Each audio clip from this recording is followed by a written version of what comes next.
Let's make a spring herb quiche with burrata. This no-shortcut quiche features a from-scratch all-butter pastry crust filled with a rich egg filling flecked with finely chopped spring herbs and studded with peas. And if that wasn't decadent enough for you, this deep dish quiche is topped with a ball of burrata, Calabrian chili oil, and fresh mint leaves. You're gonna need a nap after tucking into this one, but trust me, it's worth it. Place 1 1/4 cups of flour in a bowl. Add half a teaspoon of salt and whisk to combine. Pour in half a cup of cold unsalted butter cut into cubes. Roll the cubes of butter between your thumbs and forefingers to create little leaves of butter dispersed through the flour mixture. This is called the rubbing method. Pour in 1/4 cup of ice water and stir with a rubber spatula. When the dough becomes too thick to stir, lightly knead the dough until it comes together. Be light and quick with your movements. We don't want to overwork the dough or melt the butter. Form the dough into a ball and wrap it with plastic wrap. Press it into a disc and chill for 1 hour.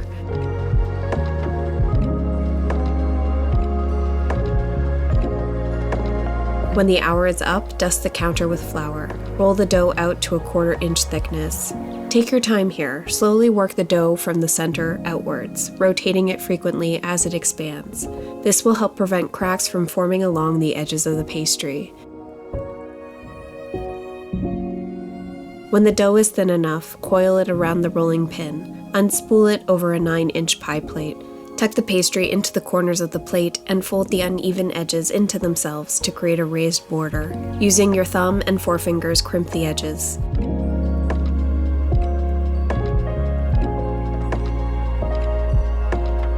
Chill for 30 minutes.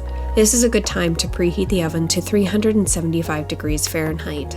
Pierce the chilled dough all over with a fork. This is called docking. It allows steam to escape while the pastry cooks. Line the pastry with parchment paper and pour in some pie weights. You can either buy pie weights or use dried beans like I am here.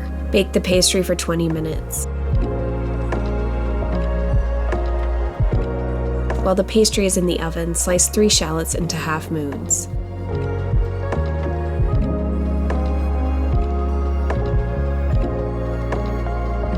Next, finely chop 3 scallions or green onions. Try to keep your slices nice and thin. Finely chop some fresh dill and some fresh mint. Take the pastry out of the oven and remove the parchment paper and beans. Return the pastry to the oven and bake for another 10 minutes. Last little bit of chopping here, finely chop some baby spinach. The recipe originally called for fresh parsley, but did I remember to buy it? No. So I improvised with some spinach I had in my fridge. This is a great reminder that you can make a recipe work for you, rather than the other way around. Heat a couple of tablespoons of olive oil in a large skillet. Add the shallots and a generous pinch of salt. Sauté until softened. Take the crust out of the oven and set it aside to cool slightly. Take the shallots off of the heat and crack 4 eggs into a bowl.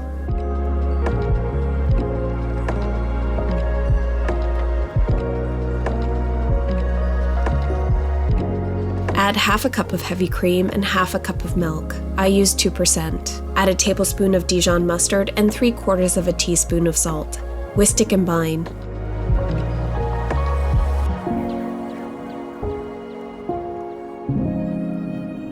Pour in a cup of frozen peas and add the sautéed shallots as well. Invite the finely chopped spinach or parsley to the party and add the scallions, mint, and dill. Stir to combine.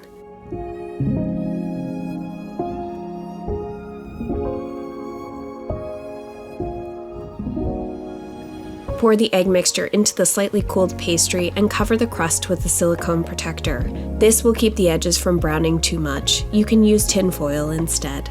Bake the quiche for 45 minutes or until the edges are set but the center is still jiggly.